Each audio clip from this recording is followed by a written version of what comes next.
Isn't she just the cutest? That's Biko from Disgaea 6, and pretty much the instant I learned about her and her game, I wanted to make her costume. Just look at the bows and the butterflies and the little horns. Disgaea 6 Complete was just released for PS4, PS5, and PC, and we got sponsored to make a Disgaea 6 musical, but we didn't put Biko in it.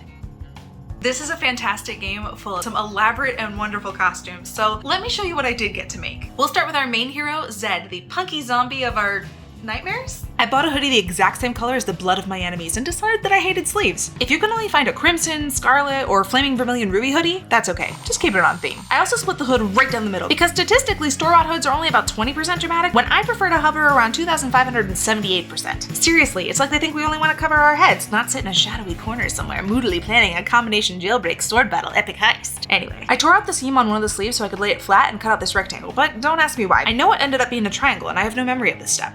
Oh no, I see. I pinned this piece into the hood to measure how long it needed to be, and then I cut it into no. That's not a triangle either. Okay, I pinned it back in right in between the two split pieces of the hood, and there, right there, I cut it into a triangle. Then I finished pinning it with the triangle point nestled right into the neckline and sewed it in. While I was sewing, I also hemmed up the Frugal Boodles. Then it was time to decorate with some very black, very thin, very plastic, very shiny fabric. In other words, I cut a long strip of this perfectly punkish pleather and sewed it into a stripe around the bottom edge of the hoodie.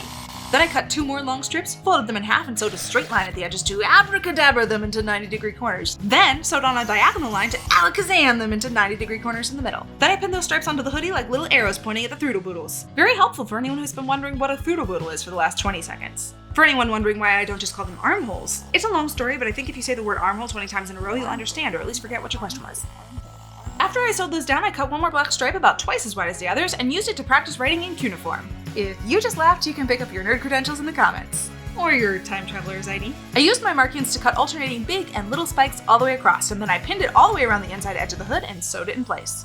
If you're thinking it's been a while since I gave you a new law of feline dynamics, you're right, but I want to point out that we haven't gotten a new law of thermodynamics in like 120 years, and there's only 3 of those, but I've already given you 5 feline laws, so I think we all know whose turn it is. But to tide you over, here's a perfect example of the second law of feline dynamics in action.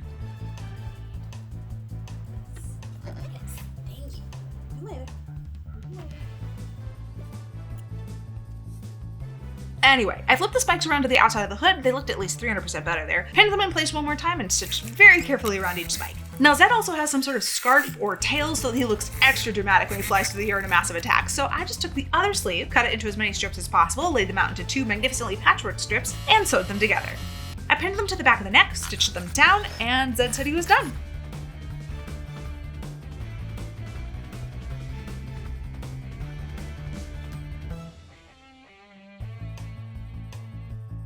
Alright, we've still got 4 costumes to do, so we gotta go faster. For Piori, I bought a cute dress, cut it in half, let Mr. Meowth walk through to waste a couple seconds, thanks dude, cut the bottom half in half again, stitched the 2 bottom pieces together into 1 long strip, and pleated it back onto the top half. Now it's super cute. I bought a pair of matching leggings and covered both pieces in tape so that I would only cover certain parts of them in paint. If, like me, you accidentally drip paint or draw a line where it doesn't belong, absolutely no one will ever notice so long as you make it symmetrical. Unless you tell everyone like I just did. But she's done.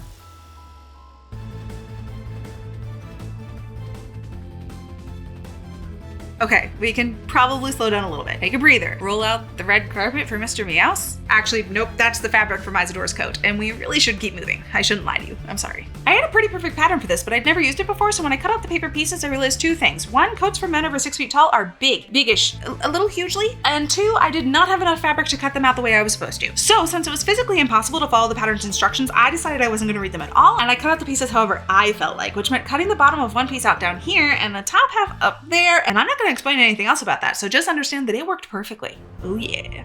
Once everything was cut out, I cut identical black pieces and serged the matching pieces together at the edges. I just thought it would look cool, and it made the red fabric a little stiffer and more coat-like. Then I pinned the main coat pieces together along all sides as best I could around Mr. Meowth, who decided he really needed to be involved.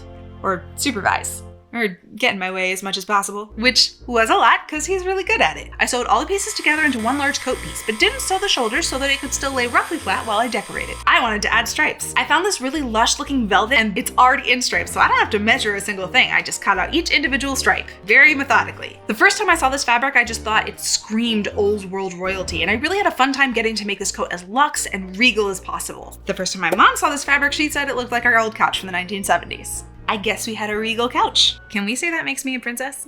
I stitched each individual stripe onto the coat 3 inches apart. It did take a little time, just like a day and a half. I'm gonna tell you it was worth it because I have to, because I made it and those are the rules. I cut out 2 white satin pieces and pinned them all the way down the front opening of the coat, then sewed it on with a decorative stitch and shiny gold thread. We need some sleeves, but not the sleeves that came with this pattern. Exactly. I made them a little longer and a lot wider. I'm basically working with scraps at this point, so I had to cut the sleeves in half and fill them with more scraps to make them just as wide as I possibly could.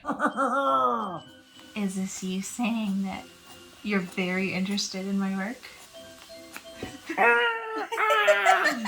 I think it was dinner time, actually, but I also think I didn't stop until I had pinned and sewn all the sleeve pieces together. I might have put black backs on the sleeves too, maybe slapped some stripes on them. I don't remember, but I'm sure I had my priorities straight. I sewed the sleeves into tubes, then sewed a gathering stitch around the bottoms and the tops. I made some cute little cuffs and sewed them to the bottom edge of the sleeve. Then I gathered the top edge down until it fit the throodle boodle.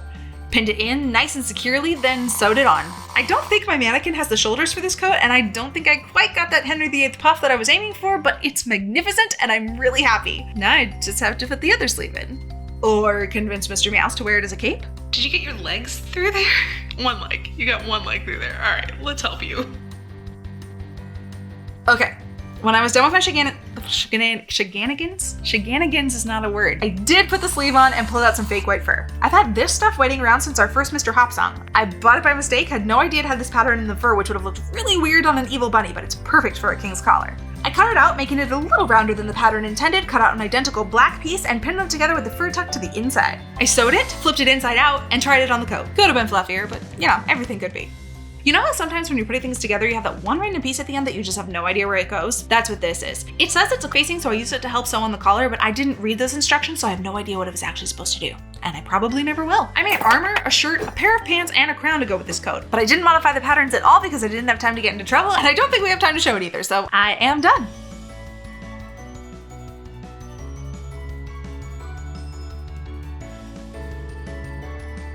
For Mageline, I tried to order a dress, but it was a disaster. I cut out a red rectangle and a much bigger pink rectangle, sewed little white stripes into it because I had nothing better to do for 3 hours. I mean, I probably did, but we can't take it back now. I sewed the 2 rectangles together into a tube, added some pretty white lace to the bottom and some elastics to the top, and oh no, that's much too big. Let's try, yeah, much better. I put a red petticoat underneath, cut out some sleeve bits like this, and sewed it all together.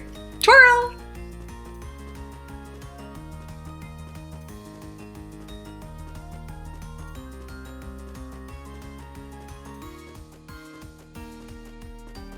It's time for Melodia. Starting with her skirt, I cut a big half donut for the base, big enough to wrap all the way around my waist and fall a little past my knee. Since that was so much fun, I started cutting full donuts for the ruffles. I only got about 2 donuts in before I realized how much math was about to go into the skirt, and I stopped to make my life easier with some paper patterns. It was actually the same amount of math, but a lot less of me folded up on the floor with a bladed weapon muttering numbers like an arithmetical troll. How do you pronounce arithmetical? Arithmetical. Yeah, we're gonna go with that.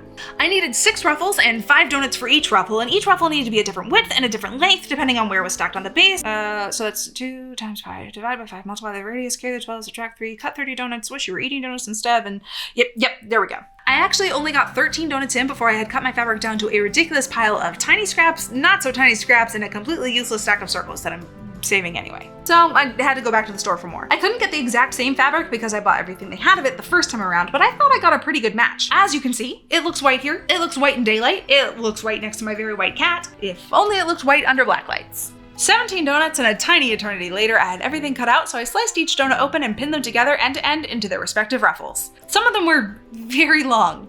I serged them together, then, because I had absolutely no intention of hemming all 1,895 inches of ruffle, I did that math just for you. I wrapped the edge in bias tape and sewed, and sewed, and sewed. Believe it or not, I actually made the skirt this way to save time, because as massive as these all are, as long as I did my math right, I don't have to spend any time gathering them down, and the circles are still going to make my ruffles look fabulous and full. I have tried the gathering method. Trust me, this is better. Not being helpful. Oh, jeez, no. No! This is where you want to lay? I can't. I need this hand, and you're literally on my pincushion.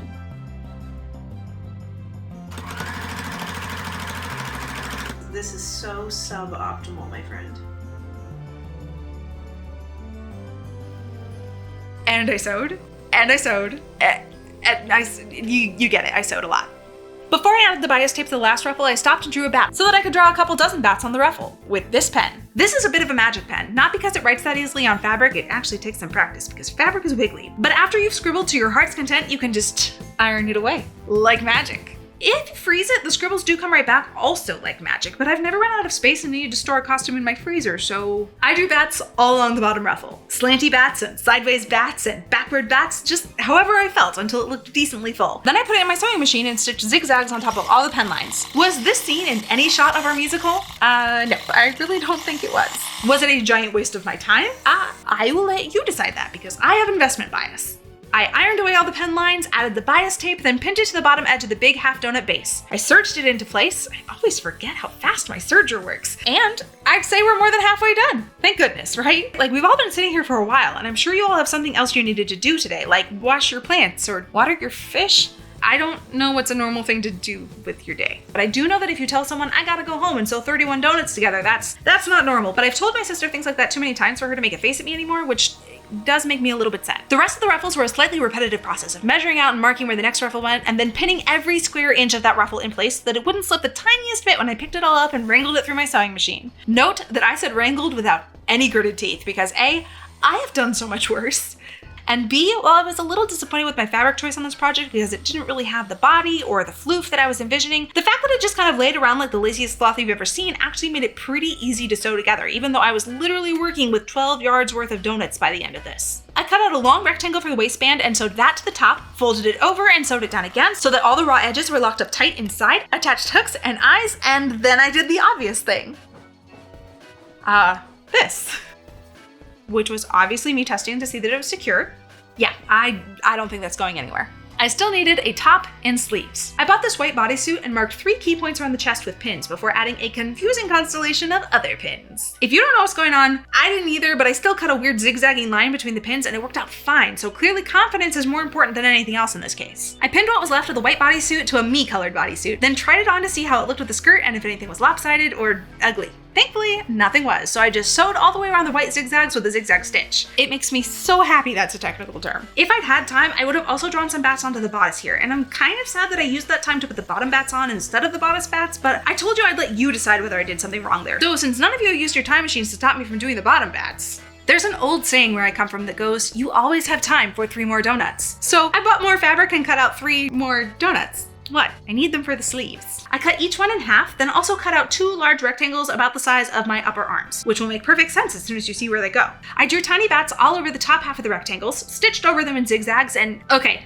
this part is gonna be hard to see because if you give a cat a head scritch, he will want to know why in the world you dared to stop and try to show people how to fold and pin rectangles in half when he's still right there wanting more head scritches. That's not the 6th law of feline dynamics, don't even think about it. I sewed them into tubes, then folded the tops down twice and sewed it into a neat little hem. With those 6 half circles, I hemmed them with bias tape, then I sewed them into loops, then pinned one to the bottom edge of each rectangle. So, one about 2 inches above that, so, and then the last one about 2 inches above that. So that in place, we can call them sleeves, and then everything was ready to film.